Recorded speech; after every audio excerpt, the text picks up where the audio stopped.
నమస్కారం. ప్రేక్షకులందరికీ శుభోదయం. ఈనాటి తిరుప్పావైలో పాశురాలలో 14వ పాశురాన్ని, దానిలో ఉన్నటువంటి అంతరార్థాన్ని, విశేషార్థాన్ని పరిశీలిద్దాం. గోదాదేవి రచించినటువంటి తిరుప్పావై పాశురాలను అత్యంత సులభంగా అందరికీ అర్థమయ్యే రీతిలో డాక్టర్ కావూరి పాపయ్య శాస్త్రి గారు గోదా గీతమాలిక అనే పేరుతో తెలుగులోకి అనువదించారు. ఈ గోదా గీతమాలికలో ఉన్నటువంటి 14వ పాశురాన్ని, దానిలో ఉన్నటువంటి అంతరార్థాన్ని, విశేషార్థాన్ని మనం పరిశీలిస్తే, ఈ 14వ పాశురంలో గోదాదేవి ఇంకా నిద్రలేవని 10 మంది గోపికలలో 9వ గోపికను నిద్ర నుంచి మేలుకొలుపుతోంది. 9వ గోపికను ఏ విధంగా నిద్ర నుంచి మేలుకొలుపుతోందంటే, ఓయమ్మ ఇది ఎక్కడి మాయమ్మ నిదురలేమ్మ, మమ్ము మేలుకొలిపెదనని మాట ఇచ్చి మరచినావో, చెలియానడ బావిలోని చెంగలువట వికసించెను, అల్లనల్ల ముకుళించెను నల్ల కలువ గములెల్లను, దీశాలురు వేదాంతులు కాషాయాంబరధరులు, దేవాలయములకేగెడు వేవేగమె కనుమదిగో, శంఖచక్రధరుని ఆజానుబాహుల వాణిని పుండరీక దళనేత్రుని పొగడుచు పాడుదము రమ్ము అంటూ 9వ గోపికను నిద్ర నుంచి మేలుకొలుపుతోంది. 10 మంది గోపికలలో ఈ 9వ గోపికకు ఉన్నటువంటి విశిష్టత ఎలా చెప్పారంటే, ఓయమ్మ ఇది ఎక్కడి మాయమ్మ నిదురలేమ్మ, మమ్ము మేలుకొలిపెదనని మాట ఇచ్చి మరచినావు అంటున్నారు. అంటే ఈ 9వ గోపిక ఏం చేసిందంటే, ఊరి వారందరినీ ఒక త్రాటి మీద నడపగలిగిన అద్భుతమైన సామర్థ్యం ఉన్నటువంటి గోపిక 9వ గోపిక. అద్భుతమైన వాక్చాతుర్యం కలిగిన గోపిక 9వ గోపిక. ఈ 9వ గోపిక ఏం చెప్పిందంటే, మీరందరూ హాయిగా నిద్రించండి, నేను ఉదయాన్నే వచ్చి మిమ్మల్ని నిద్ర లేపుతాను అని మాట ఇచ్చి మరిచిపోయి ఈ 9వ గోపిక నిద్రిస్తోంది. అందుకే ఇక్కడ గోదాదేవి మమ్ము మేలుకొలిపెదనని మాట ఇచ్చి మరచినావో అంటూ ఇక్కడ గానం చేస్తోంది. చెలియానడ బావిలోని చెంగలువట వికసించెను, అల్ల నల్ల ముకుళించెను నల్ల కలువ గములెల్లను అంటోంది. అంటే అర్థం ఏంటంటే, ఈ 9వ గోపికకు ఒక విశాలమైన తోట ఉంది. ఆ విశాలమైన తోటలో ఒక దిగుడు బావి ఉంది. ఆ దిగుడు బావిలో పుష్పాలు ఉన్నాయి. సూర్యకిరణ స్పర్శ తగలగానే ఆ పుష్పాలలో ఎర్ర తామర పూలన్నీ కూడా వికసించినయి, నల్ల కలువ పూలన్నీ కూడా ముకుళించినయి, ముడుచుకున్నాయి అని ఇక్కడ పాసురంలో చెప్తున్నారు. అయితే దీనిలో ఉన్నటువంటి విశేషార్థాన్ని మనం జాగ్రత్తగా అర్థం చేసుకోవాలి. ఈ 9వ గోపికకు ఉన్నటువంటి ఆ పెరటిలో ఉన్నటువంటి దిగుడు బావిలో ఉన్న పుష్పాలలో ఎర్ర తామర పూలు సూర్యకిరణ స్పర్శ వల్ల వాటంతటవే వికసించినాయి. నల్ల కలువ పూలు మాత్రం ముడుచుకున్నాయి. కానీ పొరపాటున ఏం జరిగిందంటే, వికసించినటువంటి ఎర్ర తామర పూలన్నిటినీ కూడా విడిచేసి ముకుళించినటువంటి ముడుచుకున్నటువంటి నల్ల కలువ పూలను అందరూ కూడా ధరిస్తున్నారు. అది ఇక్కడ పాసురంలో చెప్పారు. అలా జరగరాదు. అంటే దీనిలో ఉన్న విశేషార్థం ఏంటంటే, ఎవరికైనా సరే కర్మలు అనేటటువంటివి, కర్మ వాసనలు అనేటటువంటివి సహజంగా మారాలి. బలవంతంగా కర్మవాసనలు తొలగింపరాదు. కర్మవాసనలు సహజంగా మారాలంటే పరమాత్మ భావంలోకి రావాలి, కృష్ణతత్వంలోకి రావాలి. అది దీనిలో ఉన్న విశేషార్థం. సూర్యకిరణ స్పర్శకు ఎర్ర తామర పూలేమో వికసించినాయి, నల్ల కలువ పూలేమో ముడుచుకున్నాయి. కానీ పొరపాటున అక్కడికి వచ్చినటువంటి గోపికలందరూ ఏం చేస్తున్నారు, వికసించినటువంటి ఎర్ర తామర పూలన్నీ విడిచేస్తున్నారు, ముకుళించినటువంటి ముడుచుకున్నటువంటి నల్ల కలువ పూలను ధరిస్తున్నారు. అంటే దీనిలో ఉన్న విశేషార్థంగా బలవంతంగా కర్మవాసనలు తొలగింపజేయరాదు. పరమాత్మను పట్టుకుంటేనే, పరమాత్మ భావంలోకి వస్తేనే ఆ కర్మ ఫలితాలు అనేవి తొలగించబడతాయని దీనిలో ఉన్న విశేషార్థం. అలాగే దీశాలురు వేదాంతులు కాషాయాంబరధారులు దేవాలయములకేగెడు వేవేగమె కనుమదిగో అంటున్నారు. అంటే ఈ కాషాయ వస్త్రాలు ధరించినటువంటి యువతులందరూ కూడా దేవాలయాలకు, ఆరాధనా మందిరాలకు వెళుతున్నారు. వాళ్ళందరూ ఎలా ఉన్నారంటే, తెల్లటి పలు వరస కలిగి ఉన్నారు. వాళ్ళ పళ్ళు మొత్తం కూడా, దంతాలు మొత్తం కూడా తెల్లగా మెరిసిపోతున్నాయి. తెల్లటి దంతాలలో ఉన్న రహస్యార్థం ఏంటంటే, తెలుపు సత్వగుణానికి సంకేతము. సత్వగుణం రావాలంటే ఆహార శుద్ధి ఉండాలి. సాత్విక ఆహారాన్ని స్వీకరిస్తే సత్వగుణం కలుగుతుంది. ఆ సత్వగుణం కలిగినటువంటి కాషాయాంబరధారులందరూ కూడా శ్రీకృష్ణ పరమాత్మ అనుగ్రహం పొందుతున్నారని దీనిలో ఉన్న విశేషార్థం. కాబట్టి పరమాత్మను చేరుకోవాలంటే సాత్విక ఆహారాన్ని భుజించాలి. అప్పుడు సత్వగుణం ప్రచోదనమవుతుంది. ఆ సత్వగుణం కలిగిన వారిని భగవంతుడు తొందరగా అనుగ్రహిస్తాడు. అదే ఇక్కడ తెల్లటి పలువరస కలిగినటువంటి కాషాయాంబరధారులు ఆరాధనా మందిరాలకు వెళ్ళటంలో ఉన్నటువంటి అంతరార్థంగా, దీని విశేషార్థంగా మనం అర్థం చేసుకోవాలి. అలాగే శంఖచక్రధరుని ఆజానుబాహువుల వాణిని పుండరీక దళనేత్రుని పొగడుచు పాడుదుము రమ్ము. అలాంటి సత్వగుణంతో అన్ని లక్షణాలు కలిగినటువంటి శ్రీకృష్ణ పరమాత్మను మనం ప్రార్థిస్తే ఆయన అనుగ్రహం కలుగుతుందని చెప్పటమే దీనిలో ఉన్న విశేషార్థంగా గుర్తించాలి. కాబట్టి 9వ గోపికను ఆండాళ్ తల్లి నిద్ర నుంచి మేలుకొలుపుతూ మనందరికీ ఏం సందేశం ఇచ్చిందంటే, ఎవరికైనా సరే కర్మ వాసనలు సహజంగా తొలగిపోవు, కానీ ఆ పరమాత్మ పాద పద్మాలను ఆశ్రయించడం ద్వారా, జ్ఞానుల సూచనలు పాటించడం ద్వారా, గురువును ఆశ్రయించి ఆ శ్రీకృష్ణ పరమాత్మను దర్శించుకొని ఆయన ఆరాధన చేయటం ద్వారా కర్మ వాసనలు తొలగించబడతాయి. ఆ విధంగా జరగాలంటే సాత్వికమైన ఆహారాన్ని స్వీకరించి సత్వగుణాన్ని ప్రచోదనం చేసుకోవాలని దీనిలో ఉన్న విశేషార్థంగా మనందరం అర్థం చేసుకోవాలి. రేపటి తిరుప్పావైలో పాసురాలలో ఉన్నటువంటి 15వ పాసురాన్ని, దానిలో ఉన్నటువంటి అర్థాన్ని, విశేషార్థాన్ని పరిశీలిద్దాం. నమస్కారం.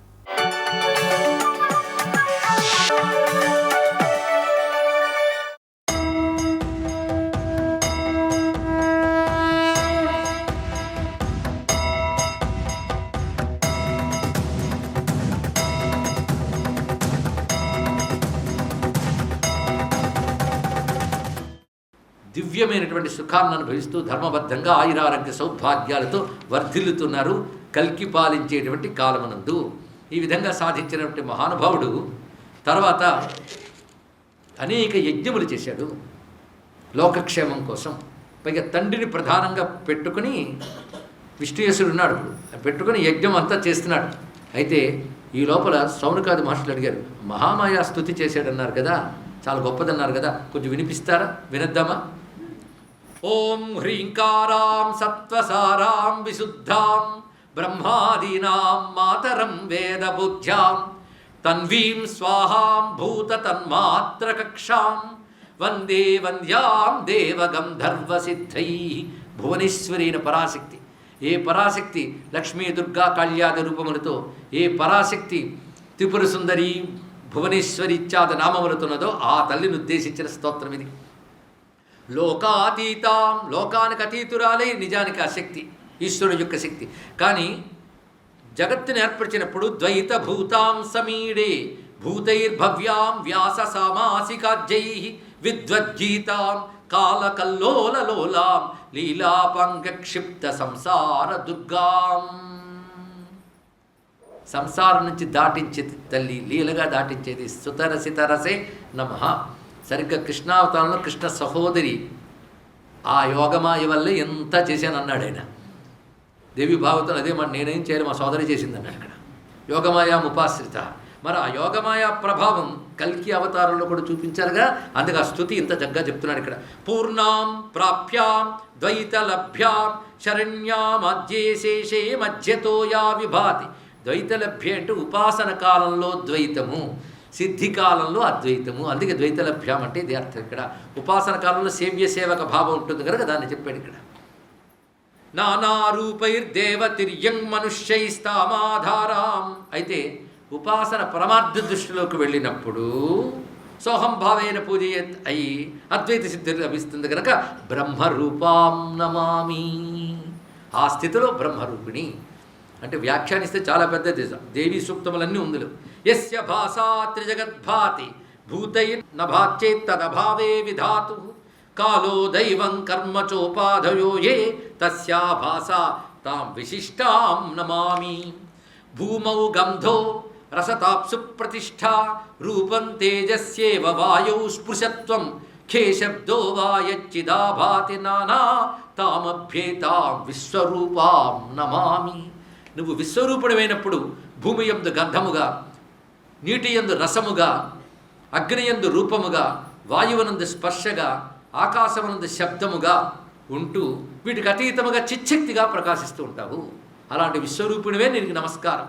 సావిత్రీత్వం బ్రహ్మరూపా భవానీ భూతే సస్య శ్రీపతే శ్రీస్వరూపా శచీచక్రస్యాపి నాకేశ్వరస్య పత్ని శ్రేష్ఠాభాసి మాయే జగత్సు. ఓ తల్లి, నువ్వే బ్రహ్మరూపమైన సావిత్రివి, భూతేశ్వరుడైన శివునికి పత్నివైన భవానివి, శ్రీపతికి పత్నివైన శ్రీవి నువ్వు, శక్రుడు ఇంద్రుడికి పతివైన శచీదేవి నువ్వు.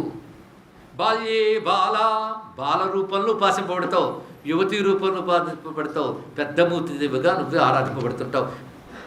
బాల్యే బాలా యువతీ యౌవనేత్వం వార్ధక్యేయా స్థవిరా కాలకల్ప నానాకారైర్యాగయోగైరుపాస్య జ్ఞానాతీత కామరూపా విభాసి వరేణ్యా త్వం వరదా. గాయత్రీ మంత్ర గర్భితంగా వరేణ్యా త్వం వరదా లోకసిద్ధ్యా సాధ్వీ ధన్యా లోకమాన్యా సుకన్యా చండీ దుర్గా కాళికా కాళికాక్ష నానాదేశే రూపవేషైర్విభాసి. రెండు మార్లు కాళిగా చెప్పాడు. ఏంటంటే కాళీ శబ్దానికి ఎన్నో అర్థాలు ఉన్నాయి. అది ఇక్కడ కాలరూపుడు గల కాళిక, కాలానికి కూడా అతీతురాలైన కాళిక. అలాగే కళయతి, సర్వ జగత్తుని కలనము చేసే కాళిక. మరొకటి కళాస్వరూపిణి కాళిక. కళ అంటే విద్య, విద్యాస్వరూపిణి. తవ చరణ సరోజం దేవి దేవాదివంజం యది హృదయ సరోజే భావయంతీహ భక్త్యా శృతియుగకుహరే వా సంస్కృతం ధర్మ సంపజ్జనయతి జగదాజ్యే సర్వసిద్ధిం చ తేషాం మాయాస్తవమిదం పుణ్యం సుఖదేవేన భాషితం మార్కండేయాదవాప్యాపి సిద్ధిల్లేభే శశిధ్వజ. ఇది మార్కండేయ మహర్షులకి శుకుడు చెప్పినటువంటిది. ఇది శశిధ్వజుడు చేసే స్తోత్రం. ఇది నారాయణాయ కృష్ణాయ గోవిందాయ నమో నమః.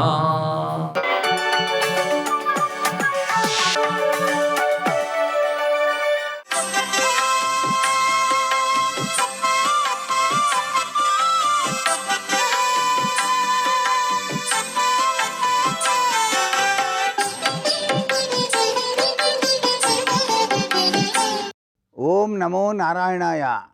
ఓం నమః శివాయ. శ్రీమాత్రే నమః. ఈరోజు మార్గశిర బహుళ చతుర్దశి. దీన్నే మనం మాస శివరాత్రిగా కూడా పిలుస్తాం.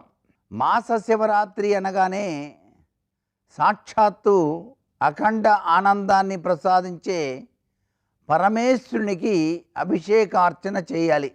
ఎవరైతే ఈరోజు ఉపవాసం ఉదయం నుంచి రాత్రి వరకు ఉండి ఉదయము సాయం సంధ్యా సమయాల్లో పరమేశ్వరుని ఆరాధన చేస్తారో, ఉదయం పూట ఆ దివ్యమంగళ లింగాకృతికి పంచామృతాలతో అభిషేకం నమక చమక పారాయణాదులతో ఆచరిస్తారో, మారేడు దళంపైన గంధం పెట్టి పరమేశ్వరుని యొక్క పాదాల చెంత ఉంచుతారో, ఉమ్మెత్త పుష్పం లేక తుమ్మి పువ్వు ఈ రెండిటిని సంపాదించి స్వామి పాదాల చెంత ఉంచుతారో వారికి అఖండానంద తత్వంలో విరాజిల్లేటువంటి పరమేశ్వరుడు దివ్యవంతమైన అనుగ్రహ కరుణా కటాక్ష వీక్షణాలని ప్రసరింపజేస్తాడు అని శాస్త్రం. శివారాధన చేయడానికి కొన్ని వేల జన్మలు ఎత్తి ఉండాలిట. అన్ని జన్మల్లో వాళ్ళు చేసుకున్న పుణ్యరీత్యానే ఈ జన్మలో శివారాధన చేస్తారు అంటోంది మహాశివపురాణం. శివారాధన చెయ్యాలి అనేటువంటి భావం కలగటం వెనకాల దాగినటువంటి అత్యంత కీలకవంతమైనటువంటి ప్రభావం. అందుచేత శివాలయాన్ని దర్శించడం, మహాదేవుని ఆరాధన చేయటం, నమక చమక పారాయణాదులతో అభిషేకార్చన నిర్వహించి ఆ అమృతతత్వాన్ని స్వీకరించడం, శివమహాదేవుని విభూతి ధరించడం, ఆ లలాటం పైన విభూతి ఆగామి సంచిత ప్రారబ్ధ కర్మలకు నిదర్శనంగా ఉంటుంది. శరీరం అంతా కూడాను విభూతి ధరించి ఉంటాడు పరమేశ్వరుడు. కాబట్టి ఆయన బోళాశంకరుడు అనేటువంటి పేరు కూడా వచ్చింది. అందుకనే ఆయన్ని ఐశ్వర్యకారక అని చెప్పేసి పిలుస్తాం. దిగంబరుడుగా ఉన్నాడు ఆయన, దిక్కులనే వస్త్రాలుగా చేసుకుని. అటువంటి స్వామిని మనసారా మనం ఈ రోజున చక్కగా మనసు నిండా మహాదేవుని తలుచుకొని ధ్యానించాలి, పూజించాలి, అర్చించాలి, అభిషేకార్చన నిర్వహించాలి. సర్వే జనా సుఖినో భవంతు.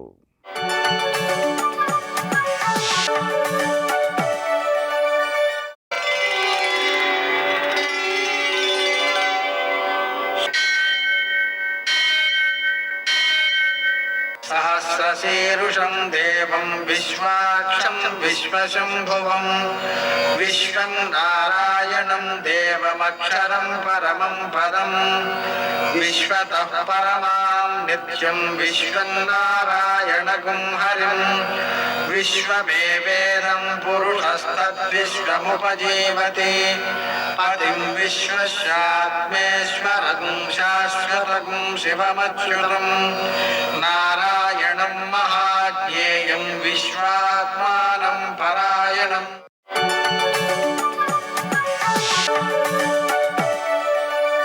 सूर्यशौर्यमथेन्दुरिन्द्रपदवी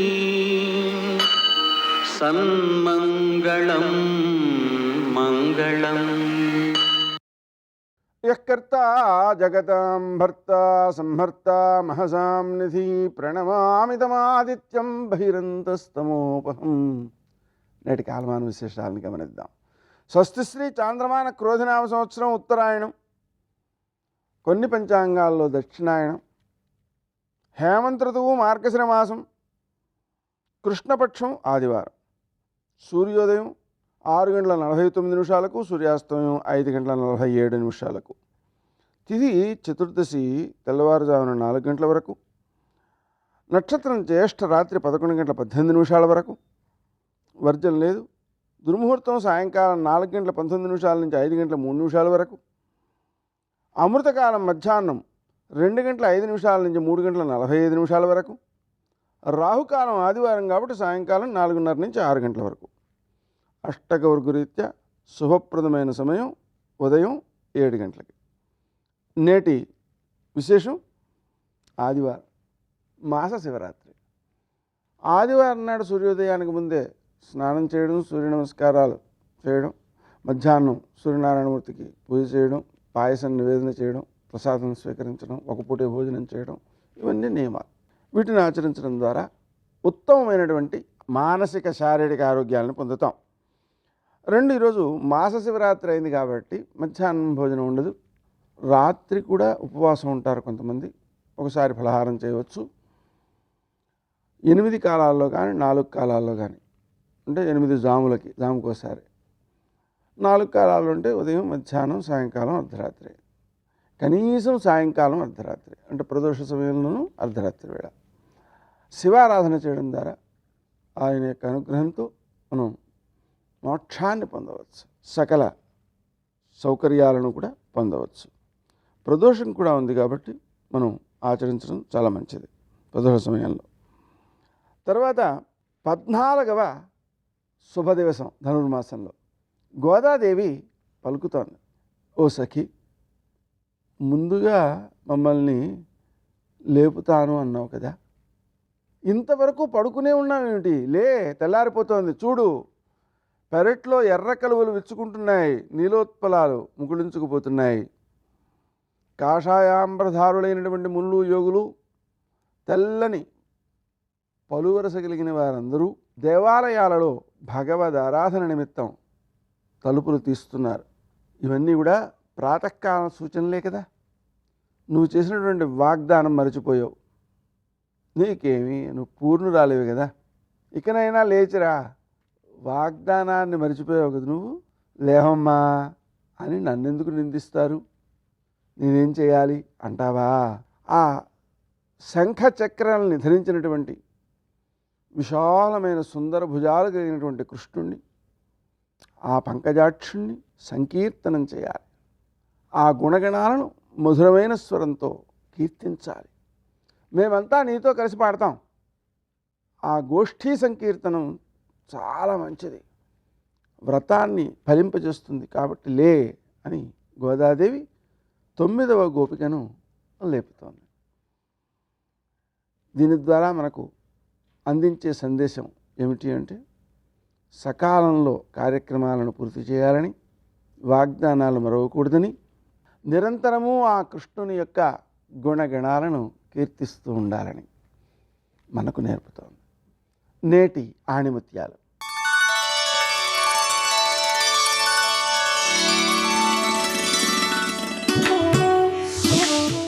మంచితనం అనేది మహావృక్షం లాంటిది. ఎవరెంత నరికినా మళ్ళీ మళ్ళీ చిగురిస్తూనే ఉంటుంది.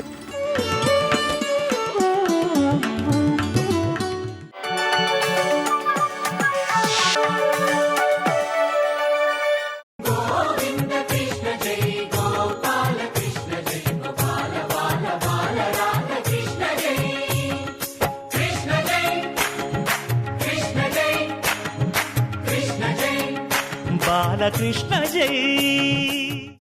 లికారం ప్రయోగం చేశారు అంటే లింగస్వరూపాన్ని స్తోత్రం చేస్తున్నారు అని అర్థం. లింగస్వరూపాన్ని మనసులో ఆరాధన చేస్తున్నారు. 9 దాటితే నవరాత్రులు ఎందుకు చేస్తాను? 9 అంకెలలో పెద్దది.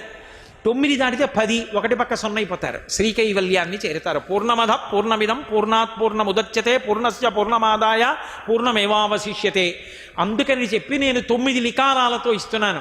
వాలిన భక్తి మెచ్చద. వాలిన భక్తి ఏమిటి? వాలడం అంటే కింద పడిపోవడం ఆ భక్తి కాదు.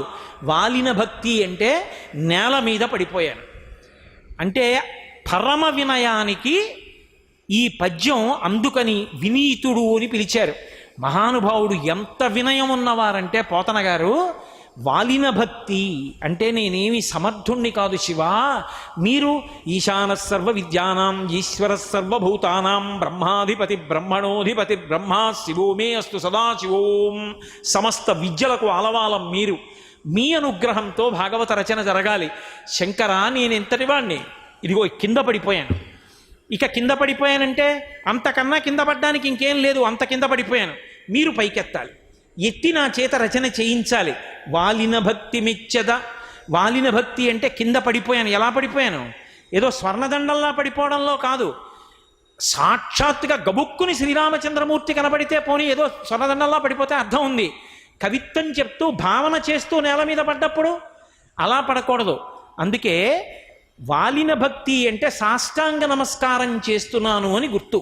ఉరసా శిరసా దృష్ట్యా మనసా వచసా తథా పద్భ్యాం కరాభ్యాం కర్ణాభ్యాం ప్రణామోష్టాంగముచ్యతే. పురుషుడు నేల మీద పడి నమస్కారం చేస్తే 8 అవయవాలు నేలకి తగలాలి. అది వాలిన భక్తి.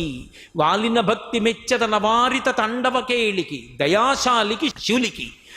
అవారిత తాండవకేళికి ఎప్పుడు తాండవం చేసేవాడికి, దయాశాలికి దయగలిగిన వాడికి, శూలికి త్రిశూలం పట్టుకున్న వాడికి, శిఖరిజాముఖ పద్మమయూఖమాలికి.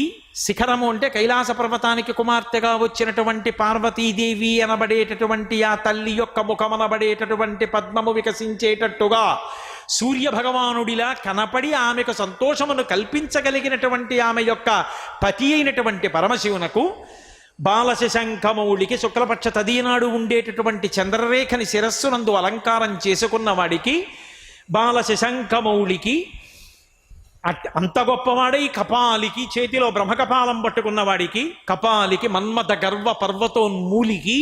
మన్మథుడు నేను బాణం వేస్తే ఎంతటి వాళ్ళైనా పడిపోతారని పెంచుకున్నటువంటి గర్వమనబడేటటువంటి పర్వతాన్ని పోగొట్టగలిగినటువంటి సమర్థుడికి, నారదాది మునిముఖ్య మనస్సరసీరుహళికి.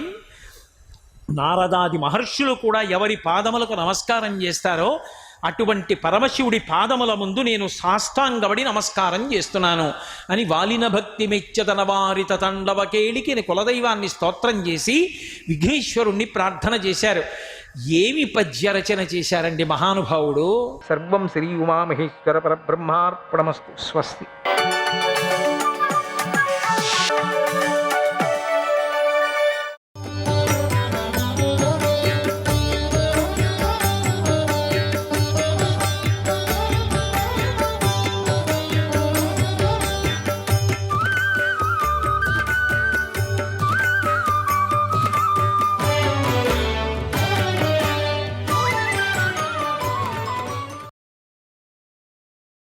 శివుడు శరత్కాల సూర్యుడిలాగా చూడటానికి వీలు కాకుండా ఉన్నాడు.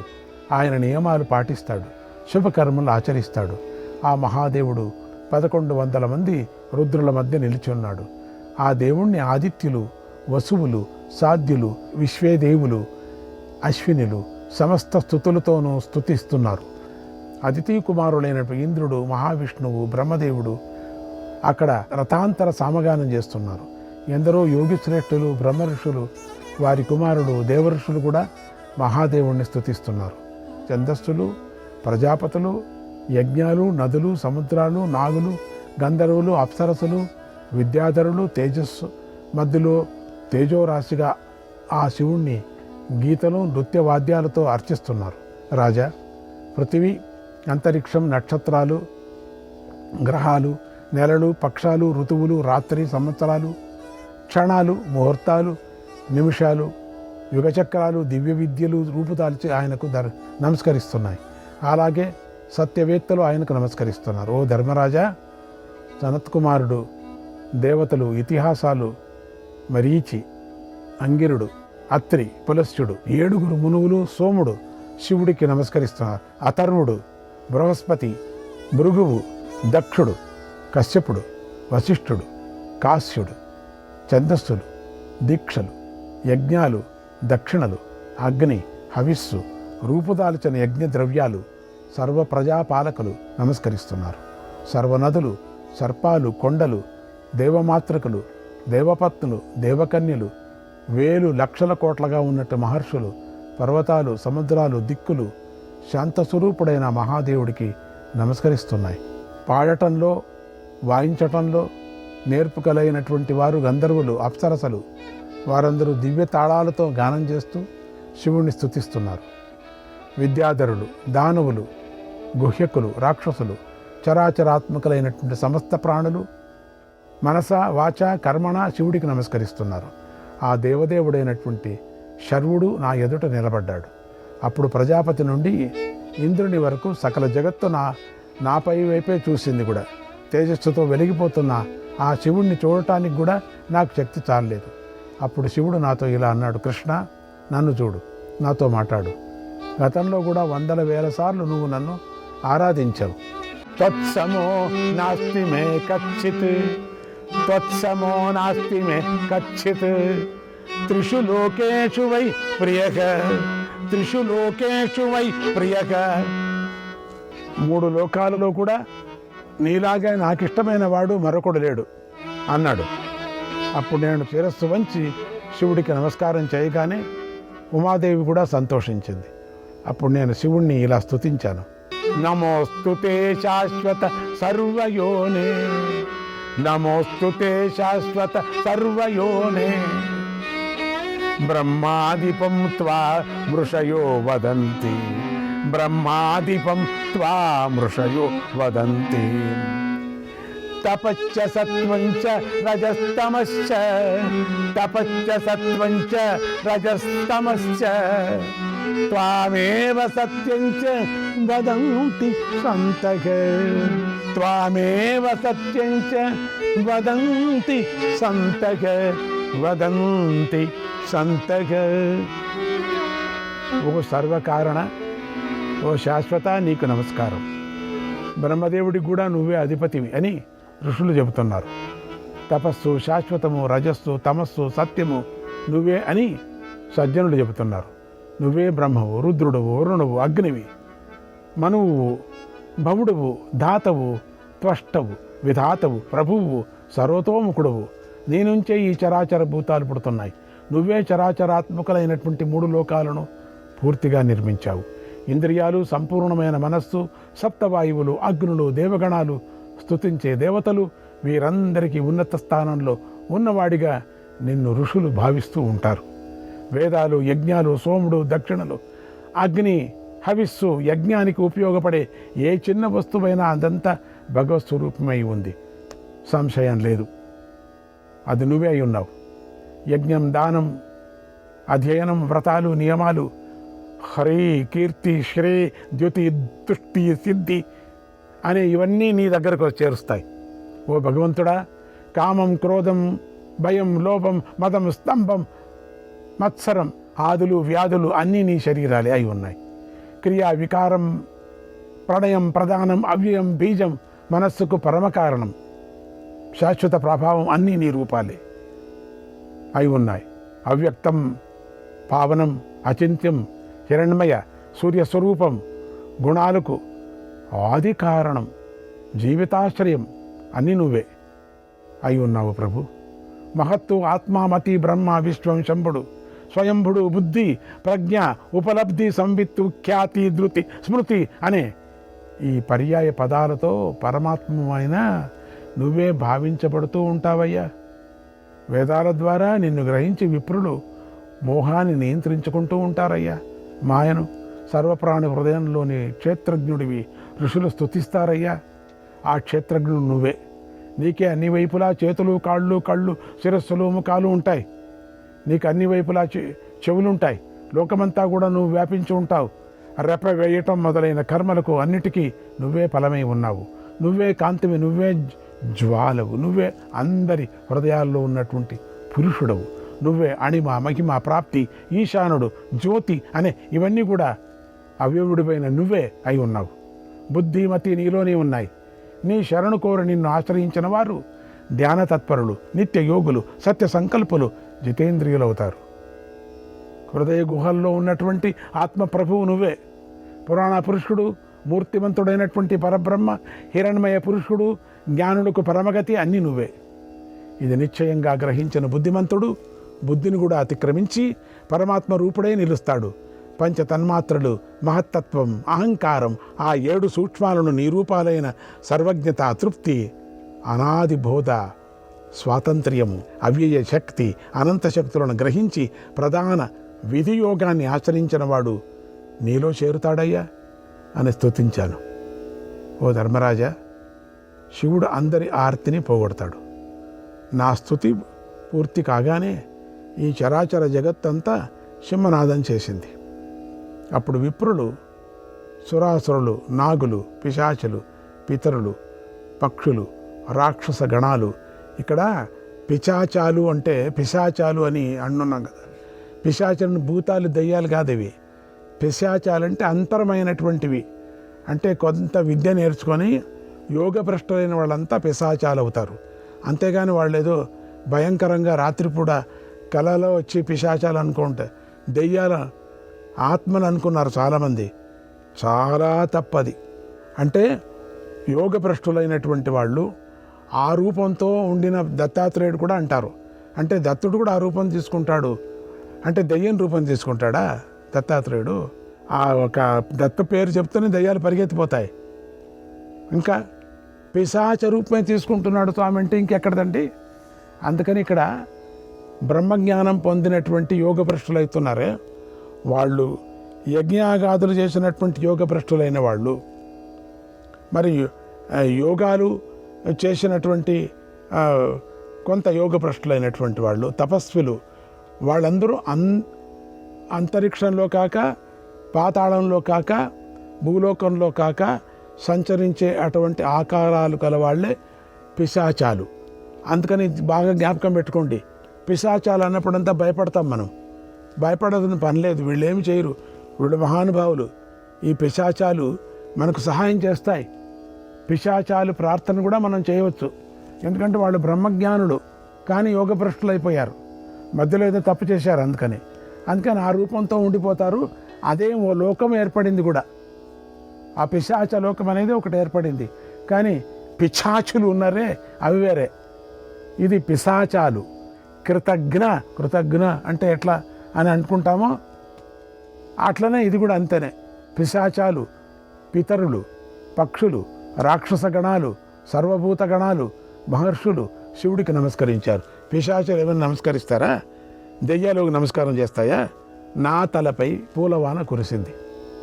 అప్పుడు సుఖకరంగా గాలి వీచింది. శివుడు జగానికి హితాన్ని కలిగించే భగవంతుడు.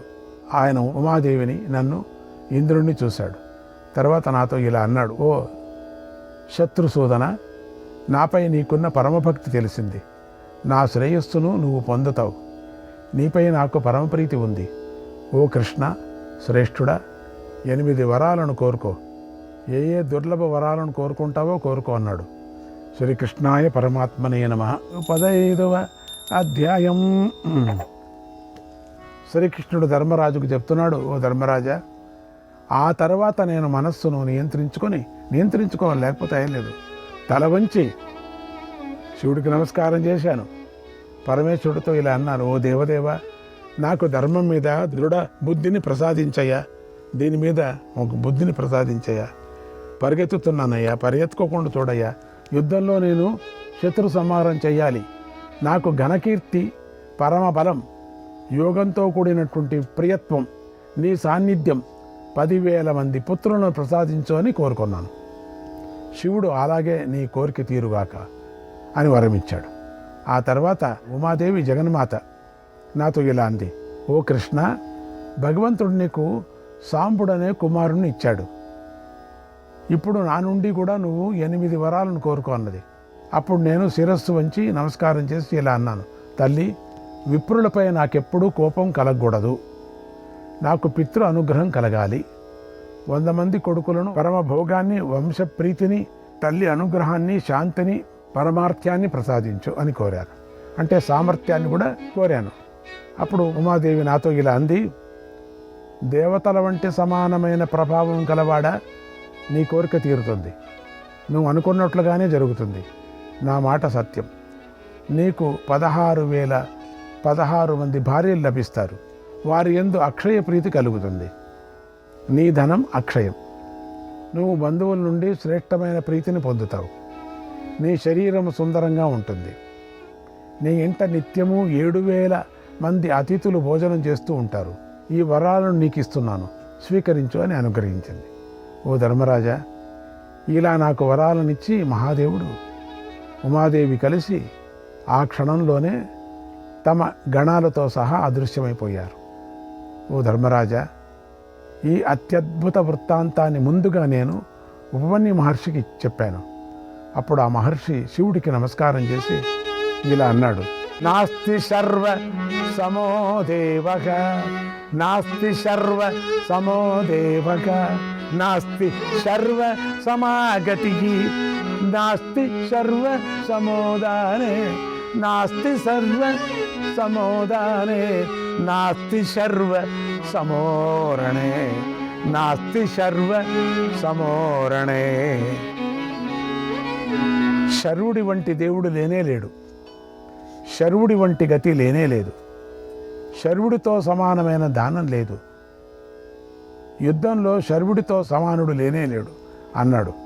శ్రీకృష్ణాయ పరమాత్మనే నమః. 16వ అధ్యాయం. ఉపమన్యువు శ్రీకృష్ణుడికి ఇలా చెప్తున్నాడు, కృష్ణ, కృతయుగంలో తండి అనే ఒక ఋషి ఉండేవాడు. ఆయన 10,000 సంవత్సరాల పాటు శివుడి గురించి తపస్సు చేశాడు. ఎంతో భక్తితో శివుణ్ణి ఆరాధించి శివుడి సాక్షాత్కారాన్ని కూడా పొందాడు, ఫలాన్ని పొందాడు. శంకరుడు అవ్యయ పరమాత్మ. ఆయనను గురించి తండి ఆలోచించి ఇలా అన్నాడు, నేను శివుణ్ణి శరణు కోరుతున్నాను. ఆ శివుడినే సాంఖ్యులు పరముడు, ప్రధానుడు, పురుషుడు, అధిష్టాత, ఈశ్వరుడు అని చెబుతూ ఉంటారు. యోగులు ఆయననే ధ్యానిస్తూ ఉంటారు. పండితులు జగదుత్పత్తి వినాశాలకు శివుడే కారణమంటూ ఉంటారు. దేవతలు, అసురులు, మునుల్లో కూడా ఆయనను మించిన వాడు లేడు. శివుడే అజుడు, ఈశానుడు, అనాది, అమరుడు, సమర్థుడు, పరమసుఖి, అనఘుడు అని భావించారు. తర్వాత తండి మహర్షి తపోనిధి, అవ్యయుడు, సాటిలేనివాడు, అచింత్యుడు, శాశ్వతుడు, స్థిరుడు, నిష్కలుడు, సకలుడు, నిర్గుణుడు, గుణగోచరుడు అయినటువంటి పరబ్రహ్మను దర్శించాడు. ఆ పరబ్రహ్మయే యోగుల దృష్టిలో పరమానందం, అక్షరం, మోక్షనామకం. శివుడే మనులకు కానీ, ఇంద్రుడికి కానీ, మరుత్తులకు, విశ్వానికి, బ్రహ్మదేవుడికి కూడా గతి. శివుడిని తెలుసుకోవటం చాలా కష్టం. ఆయన పరిగణించటం కుదరదు. నిగ్రహం లేనివారు శివుణ్ణి సమీపించలేరు. సమస్త జగత్తుకు శివుడే కారణం. అంధకారానికి ఆవల ఉండే పరాత్పరుడు మహాదేవుడు తనను జీవస్వరూపుడిగా చేసుకొని దానిలోనూ మనోమయ జ్యోతి స్వరూపుడిగా చేసుకున్నాడు. ఆ శివుణ్ణి దర్శించాలని తండి ఋషి తీవ్రమైన తపస్సు చేసి శివదర్శనాన్ని పొందాడు. శివుణ్ణి ఇలా స్తుతిస్తున్నాడు. పవిత్రాణాం పవిత్రస్త్వం గతిర్గతి మతాంవర అత్యుగ్రం తేజసాం తేజః తపసాం పరమం తపః. సర్వశ్రేష్ఠ, నువ్వు పవిత్రుల్లో పవిత్రుడు, గతిశీలులో ఉత్తమ గతివి, తేజస్సులలో ఉగ్ర తేజస్సు, తపస్సులలో పరమ తపస్సు. విశ్వావసు హిరణ్యాక్ష పురుహూత నమస్కృత భూరి కళ్యాణద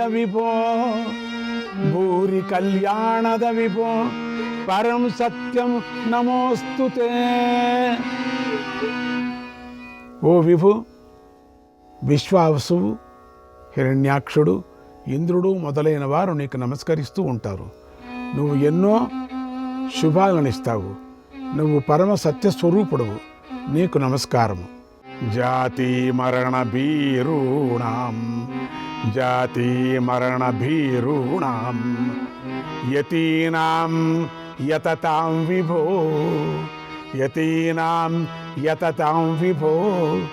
నిర్వాణద సహస్రాంశో నమస్తేస్తు సుఖాశ్రయ. జనన మరణ భయంతో వాటిని దాటడానికి ప్రయత్నించే యతులకు మోక్షమిస్తావు. ఓ విభు, నువ్వు సహస్ర కిరణుడవు, సుఖానికి నిలయుడువు, నీకు నమస్కారం.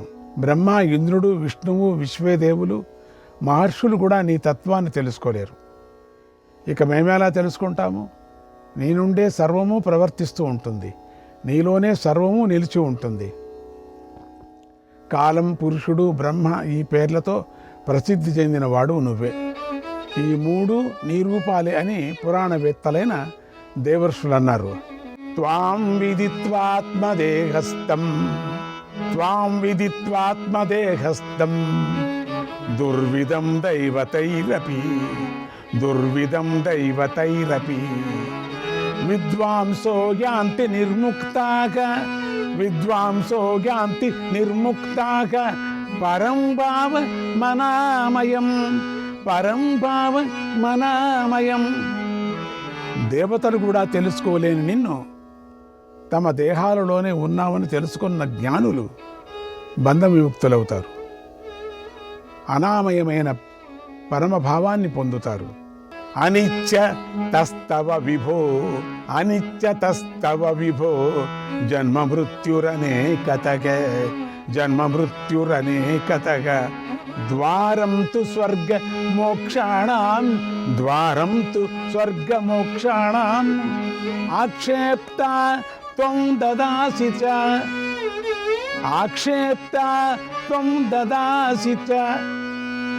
నీకు ఇష్టం లేకపోతే జీవుడు అనేక సార్లు జనన మరణాలకు లోనవుతాడు. నువ్వే స్వర్గమోక్షాలకు ద్వారం, నువ్వే వాటిని పొందకుండా లాగుతావు, నువ్వే వాటిని ఇస్తావు. నువ్వే స్వర్గము, మోక్షము, నువ్వే కామక్రోధాలు, నువ్వే సత్వరజ తమస్సులు, నువ్వే క్రింద మీదలు, నువ్వే బ్రహ్మ, శివుడు, విష్ణువు, స్కందుడు, ఇంద్రుడు, సూర్యుడు, యముడు, వరుణుడు, చంద్రుడు, మనువు, ధాత, విధాత, కుబేరుడు.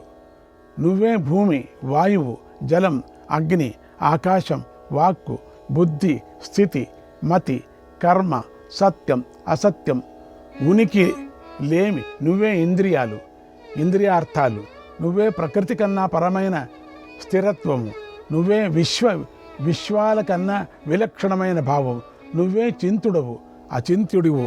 శ్రీకృష్ణాయ పరమాత్మనే నమః.